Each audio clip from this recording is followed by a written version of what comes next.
Hello everyone and welcome to TV Talks, the show where we take a look about the good and the bad of what television has to offer. It's The Simpsons. Yay, let's get started. This is going to be long. So, after season 6 ended off with a big cliffhanger, everyone came roaring back to see what would happen in Who Shot Mr. Burns Part 2 and the rest of the progressive season. Because, wow, not only was this one hugely successful and did not feature an enormous ratings decline like the last one, but this has just a lot of what everyone considers to be some of the best episodes of them all.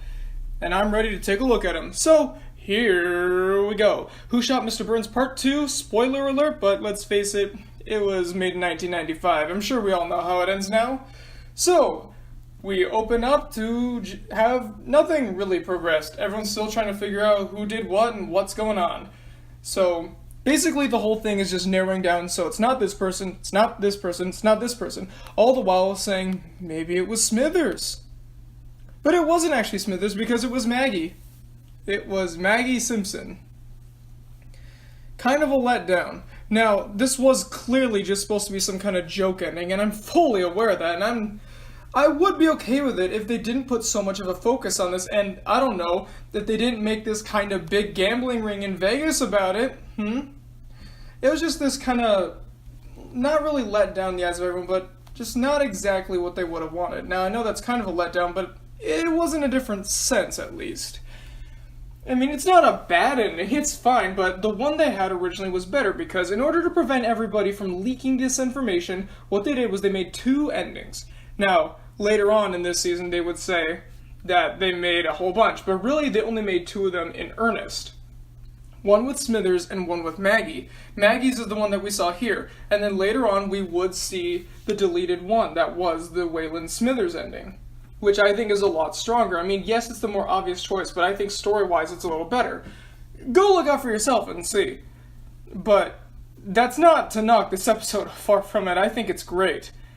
All the jokes they have here, Tito Quinte's form of revenge, what everyone wants to do, Homer just going insane because Mr. Burns cannot remember his name, which I don't even remember what it is now, even though I just said it, but oh well. Really, everything except for the ending works, and I'm glad to say that this one was one of the more successful episodes. Although, like I said, I wish that it would have had at least a little bit more to it. But, oh well, it's time to move on to Radioactive Man. Bart tries desperately to get into a Radioactive Man movie to be cast as Fall Out Boy, not the singer, or band rather, I don't know. But Milhouse does. He gets cast as the sidekick, at least, and he hates it. And it's just all about how the town is trying to gouge out these Hollywood people, and Milhouse just hates the Hollywood scene so much that he tries to run away. It's just this whole thing, just 22 minutes of slamming Hollywood and Hollywood culture and movies. It's so great, and Mickey Rooney is a great guest star. He's so funny in this. This is one of those episodes that just gets better and better and better, not just every time you watch it, but as the minutes keep going on. There's so much going on here, so many great lines, like there's that whole Jiminy Jillikers thing, or the radiation dude bit. And of course, my eyes, the goggles do nothing. Who doesn't love that, am I right? This is just one of the most quotable episodes and one of the most enjoyable to watch. It just never gets old when you watch it. Or at least for me, and I hope that a lot of other people have the same feeling, but judging by all the memes and quotes that people keep using for this, I'm sure that I'm not alone. Home sweet home diddly dum doodly. Boy, is that a mouthful. And as you can tell, this is clearly an Apu episode. No, it's Ned. So, several misunderstandings happen, and the government thinks that Homer and Marge are not suitable parents. Which Homer isn't, as we all know, but Marge is actually innocent. But Bart, Lisa, and Maggie get taken to a foster home. The Flanderuses. And yeah, just half of this is just making fun of how weird the Flanderuses are. And it's just a bunch of great stuff. Some of the best Ned material we've seen. And also, they managed to do some Ned jokes about Christianity that are not just not offensive, but also not Flanderizing. See, this is what a lot of the people who write now seem to forget, is that was just a piece of what made Ned Flanders Ned Flanders. That wasn't his only thing. In fact, they don't even really mention religion or anything up until the last third. See? Ned can exist outside of that, but I'm just yelling at a brick wall here, because let's face it, they're not watching this, and by that time it's too late. Then, of course, they find out that Bart, Lisa, and Maggie were never baptized, and then this whole thing about Maggie becoming more of a Flanders than actually being part of the Simpsons. And then there's Homer and Marge going through counseling. This episode has so much to offer in the case of plot, but all of it leads to some great jokes, and all of them have satisfying conclusions. It's just one of those solid, good episodes that it's really hard to put into words. You just kind of have to go out and see it for yourself. I know that's kind of a cop-out way to end it, but let's face it. We all know what this one is. And also, the next one, Bart sells his soul, which for some reason I keep thinking is in season 9. Bart doesn't believe that there's a soul, so he sells it to Milhouse. And then that's kind of it. Plot isn't really this one's strong suit. It's more all the jokes about Bart not having a soul, which is probably the most supernatural it's gotten up until this point. I mean, they leave it ambiguous as to whether or not any of this is actually going on or anything. I mean, well, some of it very clearly is like the breath on the ice cream machine, but they leave it ambiguous as to like what exactly is going on. It's pretty funny to see Bart just get deranged, but it's also pretty sweet to see him just get so desperate and just has a strong desire to better himself and get his soul back. I mean, yes, he's doing unscrupulous things to do it, but he's doing everything he can, and he actually does take a little bit of a turncoat in the end, if not just a little one. And that's pretty nice to see, because it's not often that we see Bart, of all people, progress like this. And of course, it's blown all away because of Moe's subplot. I mean, don't get me wrong, the Bart stuff is great with like the Alf Pogs and Ralph, his encounter with him, and the smelly water thing with the dinosaur. I know none of this makes any sense because I'm just rambling, but you get the point. What Moe does after a bad run-in with Dr. Hibbert is he decides to make his tavern a family restaurant, kind of like an Applebee's or anything like that. And it's hilarious just seeing the grumpy Moe having to put up with all this crap, and then it just all comes tumbling down onto him. It's a great one, and I think I've kind of emphasized this already. Lisa the vegetarian.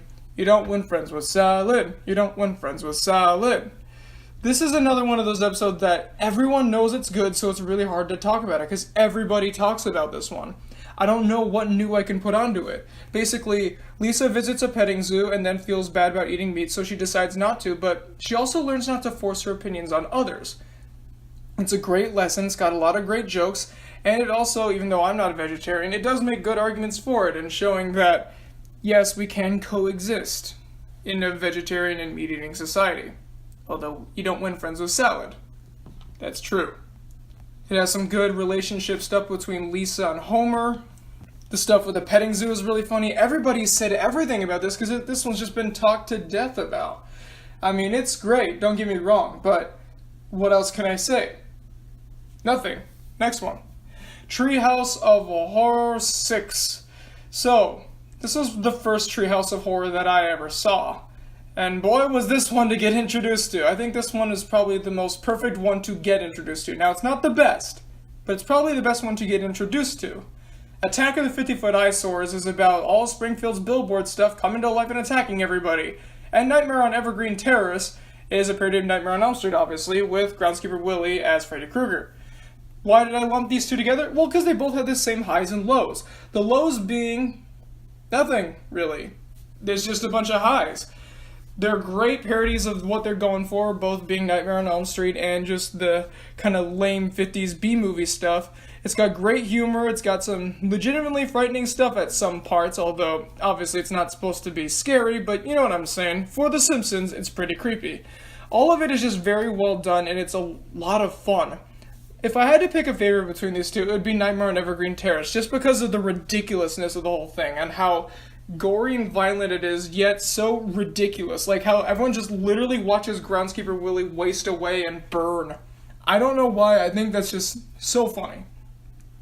Then there's, how do you say this one? Homer Squared? Home 3-er? It changes a lot. But this one was basically just hype because, ooh, 3D technology in the 90s, whoa! And that's kind of it. It's not bad. It's just kind of, ooh, it's CG. I mean, the plot's kind of weak. In order to hide from Patty and Selma, Homer finds this random mysterious place, and then it's just him in 3D. That's kind of it. I mean, it looks good for the time, but does that really warrant a story? An answer, no, it doesn't. It's not bad. It's just Wow, did you see the other two? Those were way better. So, good, good, and that's basically how I can describe this one. Normally the second one is the weaker episode, but wow, the third segment just did not hold its own. And now we get to king-size Homer. Homer wants to weigh 300 pounds in order to gain disability. Oh boy. This episode is just joke after joke after joke after joke. Every single second, pretty much, there's something going on. Some sort of insane, ridiculous joke. To say all of them would just be ruining the episode because it's just so many great things. But here are some examples. There's Lisa saying that her father may be fat, but he's not some sort of food-crazed maniac. And then there's Homer driving that ice cream truck, eating the ice cream while in a very panicked state. There's him not being able to do any sit-ups at the end. There's the fact that he's just a terrible safety inspector, that he thinks Marge will be attracted to his heavy body. Everything about this is just hilarious.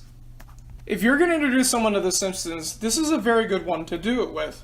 For the comedy aspect, at least. It's definitely not one of the more story-based ones, as you can very clearly see. But it's laugh-out-loud funny every time I watch it. I don't know how they got it this right, especially with something ridiculous like weight gain, and especially something as sensitive as weight gain in this day and age. I don't know. They do it in a tasteful way, for one, and they just make it so funny. The portrayal for the characters is right on, too. I do believe Homer would do this just to get out of work.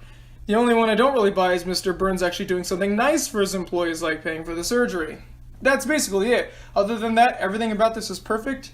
And now we move on to the first story-based one of the season, Mother Simpson.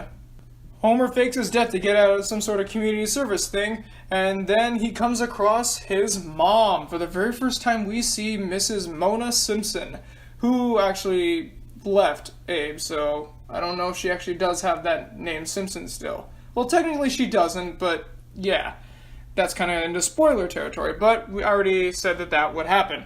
So after getting reconnected with his mom at long last, she gets taken away from him because it turns out this whole time she was part of this radical hippie cult that tried to mess with Mr. Burns' stuff in the 60s, and she was on the run having to pay the price for that. So Homer ends up losing her again, just despite the fact that he just got her back. And it's very clear that she never left because she didn't love him. She just hated Abe so much, and she had a calling. And she couldn't take Homer with her, and that tore her up inside. She very, very, very much cares about Homer. And he cares about her a lot as well. He doesn't hold any hostility towards her. The bond they have is really real, despite the fact that, they haven't seen each other in so long. But it's really compelling and really nice to see. And this makes for one of the most compelling story episodes thus far in the show. Mona would later come back in some episodes that weren't quite as good as this, but I don't think she's ever really appeared in a bad episode. So yeah, Mother Simpson. Next. Sideshow Bob Last Gleaming. So this one's already on good track because Sideshow Bob is my favorite characters, of course. So, Sideshow Bob escapes from prison and seeks to destroy all of television with the help of a nuclear bomb that he got. But of course it doesn't work because he had to go for the vintage one and not the actual ones that worked. This all happens when the family goes to see an air show at a military complex. Meanwhile, while everyone's caving under Bob's demands of canceling television, Krusty desperately tries to go and put on his own show. Now, while I think this is a good episode, this is actually my least favorite Sideshow Bob episode so far, and yes, even less than Krusty Gets Busted. Krusty Gets Busted at least had a really interesting story and some good humor. This has some decent humor, but it just feels kind of lacking. Whether it be the random power that Sideshow Bob has of using his lame impressions to fool everybody, or the fact that these jokes have all been ones that they've kind of done before. Even the funny ones, like when Krusty's trying to do his show in a terrible way, those have already kind of been done before and a bit better. This episode's alright, there's nothing wrong with it, and I do like it. It's just that of the Sideshow Bob ones, it's the kind of the weaker one so far. You can tell that they definitely need something to kind of spice it up. And as much as he's my favorite character, I do admit the formula does get old a bit. He can't just keep going after Bart this whole time and not have any interesting twists. Which is why I think in the next season they were so quick to put him back with a very interesting one. So, to sum up, not bad, not even okay, it's good, just not anything great like I'd come to expect from Sideshow Bob. The next one is one of the most interesting episodes in all of television. It's a landmark episode where they celebrate their 138th episode. Yeah, not really that much of a milestone, but okay. But this is one of the most interesting ones in probably all of TV. It's basically a fictional behind-the-scenes thing, not just like behind the laughter what they would do in season 11. No.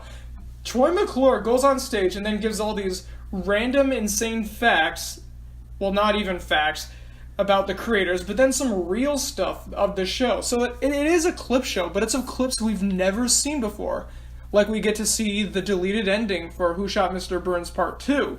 We also get to see some deleted scenes from episodes like Homer Not Pooh. And also some completely bogus Simpsons trivia in between commercial breaks. They would later go to use this again next season for the Simpsons spin-off showcase, but more about that next time. For this, it's really funny, and I don't really think anyone's done something like this before, having a half-fake, half-real behind-the-scenes stuff where it shows deleted footage. That's really good, and it's also really good that they make the wraparounds and interstitials really entertaining. Troy McClure is a great character, and I don't know why I used to not like him when I was younger.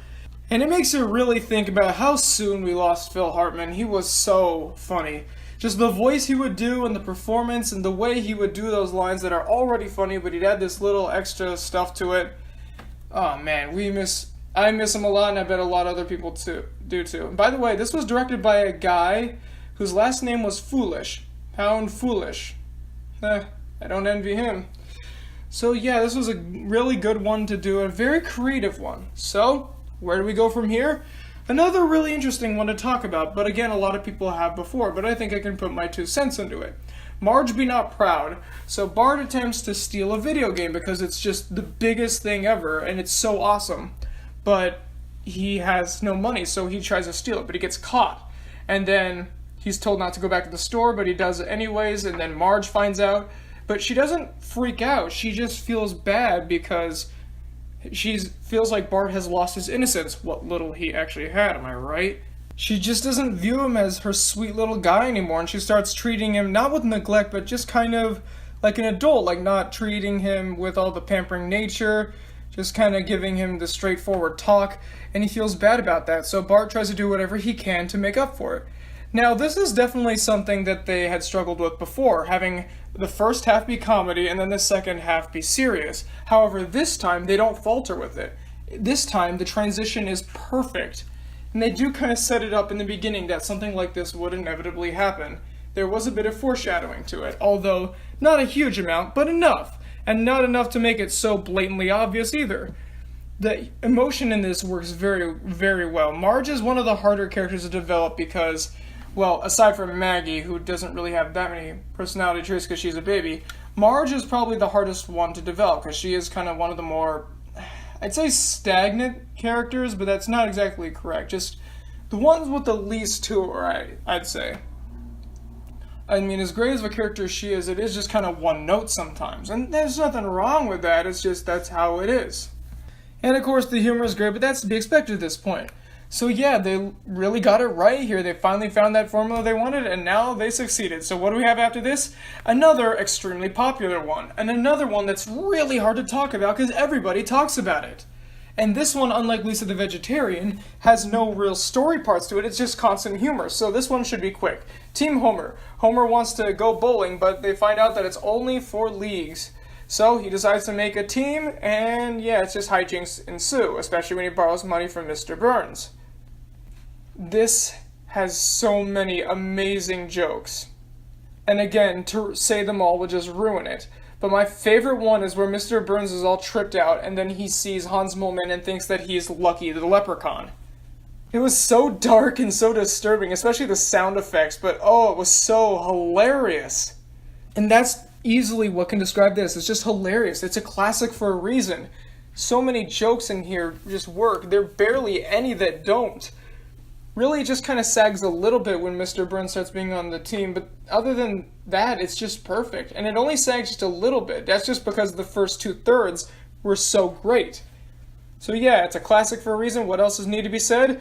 So we've had a really good string of episodes, right? I mean, the least good that they got was that one little segment in Treehouse of Horror, but other than that, everything else has been fantastic. What's next?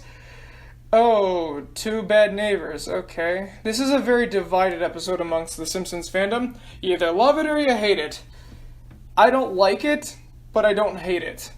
So, former President George Bush goes to Springfield, and Homer doesn't like him for reasons, and Bart doesn't like him for reasons either, and they just kind of torment him. So, the whole thing is just basically George Bush jokes, which I admit George Bush is definitely an easier president to make fun of than a lot of others. And I'm talking about H.W. Bush here, not W. But for one, Bush doesn't really deserve it in the context of this episode. I mean, maybe it's just because they don't agree with Bush's policies, so they want to do it like this, but I don't know. And also, he hadn't been president for a couple years now, so it kind of feels weird to start picking on him again. Granted, this was being made in 2005, but even still.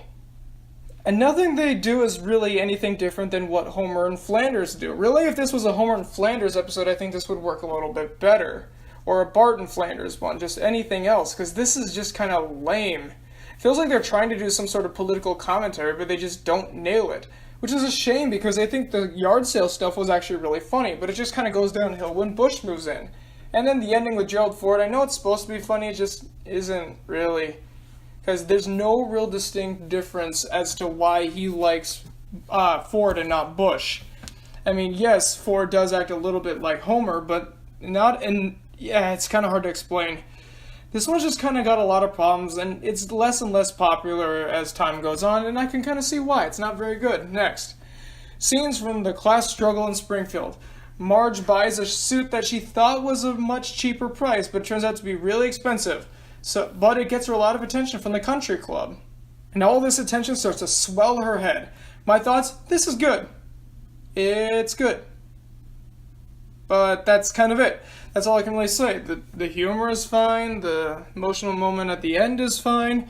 Everything just works better. That's kind of all I can really say. Lisa is a little bit uncharacteristically whiny in this one. I think that's really the only issue. But other than that, everything works. Man, maybe this wasn't a good idea to do all these, because I'm starting to say the same thing over and over for all these things. So expect the reviews to get a little shorter from here. But that's all I can really say, is it's good. And it's good to see Marge get the focus here, and her not being the voice of reason for once. That's kind of a refreshing thing, right? Okay, so that's basically all I gotta say about that one. Is it's good. Bart the Think, an episode that I constantly think is in Season 4, even after I've already done the Season 4 video. Go figure. Bart gets a checkbook and tries to get Krusty's signature on it, but that doesn't go so well as he finds out that turns out Krusty is actually a big tax cheat, so he ends up having to sell out everything. And then you remember how he said that Sideshow Bob's Last Gleaming had all these kind of cheap show jokes? They would also come back here, but this one is just a lot funnier with the whole IRS stuff. I guess they just put a bit of an interesting spin on it, unlike what they did in the other one, just where it's kind of expected at this point. This one's a bit of an interesting thing, and hey, anything that makes fun of the IRS will always be loved by the general public. And then Krusty supposedly dies in a plane crash, and then Bart feels bad about it. But it's still a joke-filled episode, don't get me wrong. This is not a serious episode by any means. Not at all. But they find him undercover, and then everything is all restored and all is right with the world. This is another one that's really good, but it's really hard to describe. Now, it's just kind of the same kind of jokes over and over again. Tax exemption jokes and financial jokes and all these kind of stuff. The first half is just filled with all these banking term jokes, so a lot of kids probably won't get it, but I think it's hilarious, especially having to do all the tax stuff myself, which is not any fun at all, but it has to be done. Or does it? Yes, it does. And then, of course, the second half after that is still pretty fun, seeing Bart's reaction to everything, and going out of his way to find Krusty and make sure that he's still alive, because he doesn't really buy it. And so, that's all I have to say about that one. Good episode. Lisa the Iconoclast. After getting a sudden surge of town pride, Lisa goes researching Jebediah Springfield, only to find out that he's not exactly the best guy. Yeah, and then it's all about people trying to keep the secret, but she wants to go out and say it. But this one I actually find pretty interesting, only because of the ending, which makes the rest of the episode better. Had the ending been different, I think this episode just would have been okay. But the ending kind of helps make a lot of the jokes and a lot of the story stuff better. Now, this is one of those half and half ones in the sense where it doesn't know if it wants to be story or joke, so it kind of tries to do both and it kind of tries to do neither. So right there, it's already kind of crippled right out of the gate, but it still works, and especially the end. The ending, I'm really hyping it up, so let's go ahead and talk about it. Lisa doesn't win in the end. She does, but she decides to keep the tradition sacred, and she decides to keep the whole origin of Jebediah Springfield a secret. She wants to make sure that everyone can still have that hero to look up to, and make sure that everyone still feels happy about all this stuff. And I think that that's actually a really noble thing. Now, the Lisa we know from today would most certainly be vindictive, like, I was right, as we'd see in a future episode, Lisa the Skeptic, which I'm excited to talk about for the exact same reason, and I will be comparing that to this one. Because Lisa is right. Jebediah Springfield is a terrible, terrible person, but she knows that the town needs its hero and its landmark, and she doesn't want to take that away from them. So she kind of admits defeat, but also kind of goes to the other side, and that's very noble of her. One of the best Lisa moments, I think, out there. And yeah, that definitely does help with all the jokes coming in, and it definitely helps you ignore the faults, or at least me at least. I can see how some people wouldn't like this one, but personally, I thought it was really well done. Homer, the Smithers! Smithers gets a bunch of time off, and Mr. Burns needs someone to take care of him because he's just so feeble and weak. So he gets Homer to do it and treats him terribly. But then Homer fights back, causing Mr. Burns to be all independent, and then causing Mr. Smithers to lose his job. This episode could have been so bad if they didn't handle it right. Like Lisa the Iconoclast, only worse. Because these kind of plots are very tricky to do. You need to make sure that the person who gets tortured so much either has a reason to get tortured or gets the retribution. And they give the retribution just in time. Because everybody gets the shaft in this one, even Mr. Burns. But they all get some way to be likable and also get their comeuppance and revenge. Everybody gets put down, but everyone gets brought back up in the end, and I think that's a pretty interesting way of going about it. I haven't seen that many of them that actually do this. Even Simpsons episodes, they haven't really done that much sense. And as we would go down the line, of course, there's that whole mean-spirited tone that everyone keeps complaining about. So I think they should kind of look to episodes like this, where everybody is getting hurt, but everyone also kind of wins in the end, which I think makes it all okay. And yeah, you even feel kind of bad for Mr. Burns at some parts because you just see how terrified he is of Homer. And yes, even the ways that he tortures Homer, despite Homer not really deserving it, they are still really funny because it's still not like terrible things he's doing. And of course, we all know that Homer is going to snap and get his vengeance. And he does. And it's very well handled. Because despite the fact that it takes a more serious turn in the middle, then goes back to jokes, it doesn't feel unwarranted and it doesn't feel unnatural. Man. John Swartzwelder is definitely one of the show's best writers if he can keep turning out stuff like this. And hey, he wrote the next one too, The Day Violence Died. So on the 75th anniversary of Itchy and Scratchy's creation, Bart meets a bum named Chester Lampwick, who turns out was the actual creator of Itchy and Scratchy, not Roger Myers Sr. as we all thought. So the race is on to get Chester his justice and try to bring down the greedy Roger Myers Jr. This is another episode that everybody talks about and everybody quotes, so it's going to be hard for me to talk about it. Thanks, Society! But yeah, this one is just an overall great episode. It brings some really interesting development to the Itchy and Scratchy history. It also has some really cool things for Bart and Lisa to do, and that classic, "Beat my chicken coop! Make me!" delivery that kept going on. The ending is definitely one of the most absurd and ridiculous, but I think it's done in a funny way. Especially the fact that everybody in universe seems to realize that this is a ridiculous, weird ending. But they fully draw attention to it, and it's not done in the lazy way where it's like, there's this glaring issue, but then they just cover it up with a stupid joke. This is just done in kind of a funny, out-of-nowhere way. And this is the first time that they've ever done something like that, so these jokes can be used sparingly.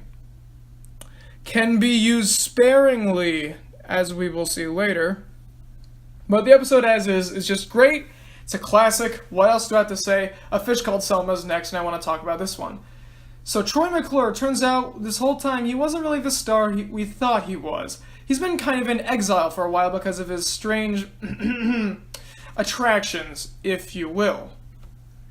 So once he goes on a date with Selma, he finds that this relationship is giving him this massive boost in popularity. So what does he decide to do but marry Selma just to boost his career? And from there, it's just perfect. There's a serious story going on with Selma finally finding happiness with the man of her dreams, only to find out it's all a sham, but feeling like she couldn't do any better, she just decides to go along with the sham. just kind of feeling goaded on into doing it, feeling like she's never going to find anything else. Then there's also the humor parts of it, where Troy McClure is just doing these insane, ridiculous projects like that amazing Planet of the Apes musical, which is easily the best part of the episode. I don't think anybody's willing to deny that.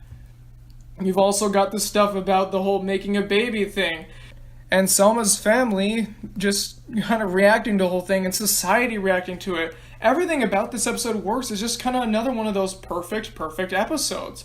I can't think of a single issue with it. And it's also cool to see Troy McClure outside of his typical showbiz stuff.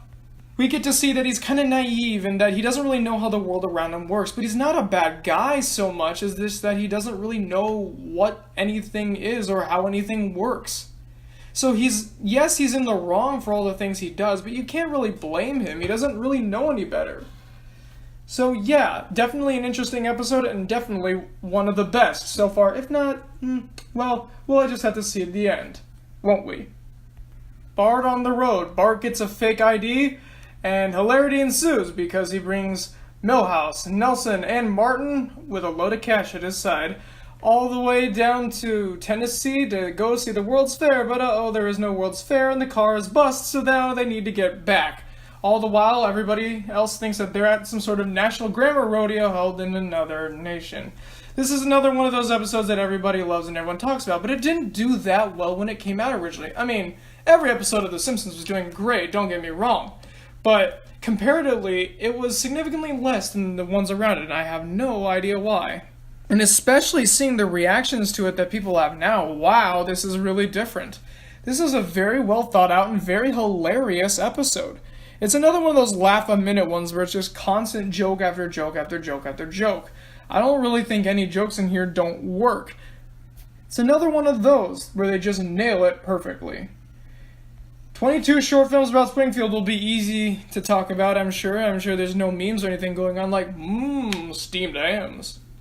Yeah, this is what created the steamed hams meme, which I love very much, if not only because it's from The Simpsons.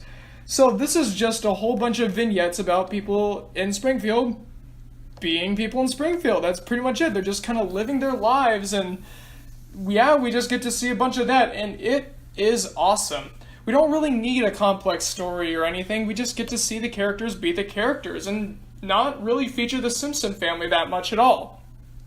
One cool thing they do with this is they have all the stories intersect with each other. And they make them all kind of connected with transitions, except for the commercial breaks. This season is really trying a lot of new things, I've noticed. A lot of really interesting and kind of out of their plots, but it works. Every single one of these is great, although some are better than others. It's definitely worth a watch if you haven't seen already. Raging Abe Simpson and his grumbling grandson in The Curse of the Flying Hellfish. So Grandpa and Mr. Burns turns out actually have some sort of secret history going on where they're going to get some sort of fortune once the last person in their army pack dies and they're the last two alive now that Asa Phelps is dead. However, Bart doesn't really believe any of this because Grandpa's been on a bit of a lying spree. And by the way, those lies are hilarious. So Grandpa tries to get the key back, which Mr. Burns stole, in order to get the fortune for himself. This is one of those story and humor ones mixed, but the story isn't really so much emotion as it is action for the very first time in the show. And it works. The action is fun, and especially when they mix it in with jokes, then it's extra fun because it's also funny. Also provides some pretty cool history for Springfield, although they would later retcon it in Season 9, but one thing at a time, trust me, we'll get there. The ending is a bit of a cheat. I think it's just kind of a weak joke. It's kind of like what they tried to do in The Day Violence Died, only this time I think it didn't work as well. Maybe it's just the execution or something, I don't know. By all accounts, you think this would work, but something about it just feels kind of wrong. But everything else about it is great, so I'm not really going to fault the whole episode just for that one little mess-up. And the mess-up's only 30 seconds anyways. And hey, everything else is still really well done. Much poo about nothing. So this is a very hot-button episode to talk about, especially with what's going on in politics right now. So, Springfield has decided to get rid of all illegal immigrants, and Apu is one of them, so he tries desperately to get his citizenship through all these crazy, wacky ways. And it's basically, I can describe this as Little Homer and Apu. So Homer and Apu was just kind of this simple story about Apu interacting with the Simpson family, and that's for the most part what the jokes are here too. I mean, there is stuff with him trying to pretend to be American and him with his backstory and all, but a lot of it is him interacting with the Simpson family. And it's kind of stuff we've seen before, but still good. Still good. I mean, Homer on Apu is one of the best episodes, so even that's table scraps still has to be good. And this is still good. Just not as good as something like that, or as what we've seen elsewhere. It's still a very enjoyable episode, and it's still a lot of fun, but that's basically all that there is there. Now we're getting to Homer Palooza. This is another one of those out there ones, but in the more of the not supernatural, just more like the, whoa, they're doing an episode about this? So Homer feels old and out of touch, so he takes the kids to a rock festival. While there, he gets hit in the stomach with a cannonball, but it turns out that he is okay, and he survives. So he goes on tour with the Smashing Pumpkins, but something is going on with his stomach, because if he keeps getting hit like that, he will die. So he needs to decide what's more important, his popularity or his physical well-being. This is another pretty good one, but it's another one that everyone talks about, but I, again, have more to say about it.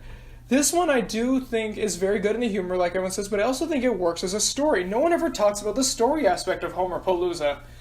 Homer really does feel out of touch, and this is kind of a thing Marge goes through a lot, but we've never really seen Homer do it.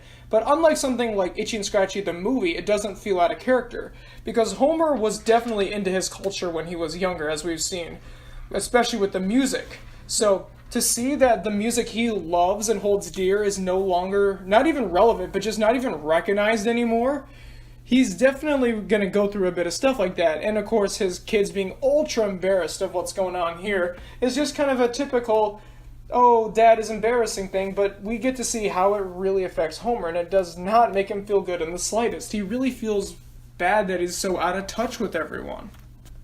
So it makes it really believable when he actually is struggling on what to do about the cannonball thing, because any sensible person would say, I'm not going to do that. But this is giving him attention. This is helping him get back to what he loved most, the music culture and the rock culture that he loved. So this is helping him get back into it, albeit with a new generation. And I think that's a pretty clever way of doing it. And again, I kind of wish more things would do it like this, but then also this would make this one significantly less special.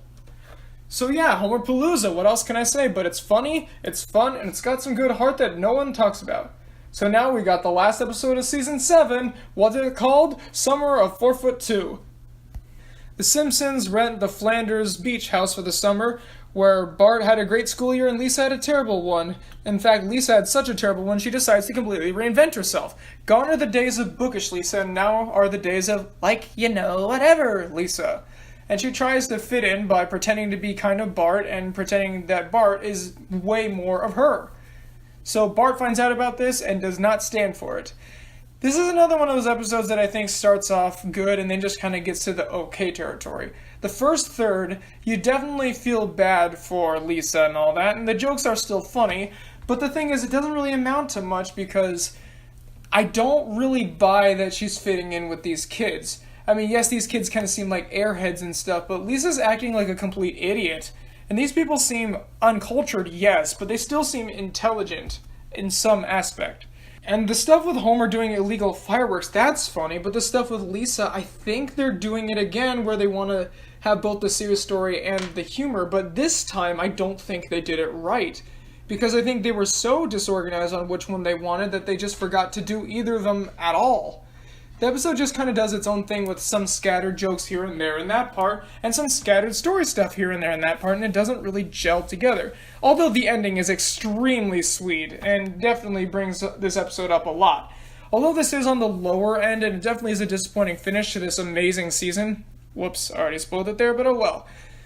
It definitely is on the lower end, but it's still a fun watch. So yes, as I have said, this is definitely a good season, so it gets the Archibald seal of approval. Was there ever any doubt? This is considered one of the best seasons, and although I still like Season 5 just a bit more, this one definitely was better than Season 6, because, I don't know, I guess they were just on their A-game constantly with this, because almost all of these are considered to be all-time classics.